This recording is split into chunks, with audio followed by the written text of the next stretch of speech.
Hello traders, and welcome back to another edition of Hotspots, where we talk about the high-impact news events that are coming our way very soon so we don't get caught off guard while we're trading. In today's video, we'll be discussing the dates of October 22nd through October 24th, Sunday, Monday, and Tuesday.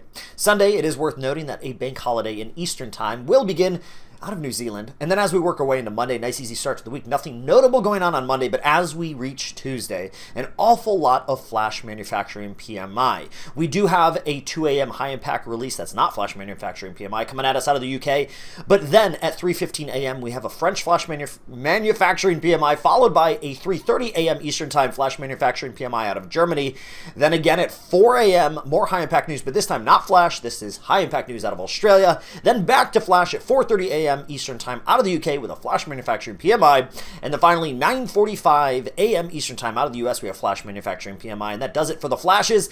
And then finally in the opposite end of the day at 8:30 p.m. Eastern Time we'll have high impact news coming at us out of Australia. Good luck, happy trading, I'll see you all very soon.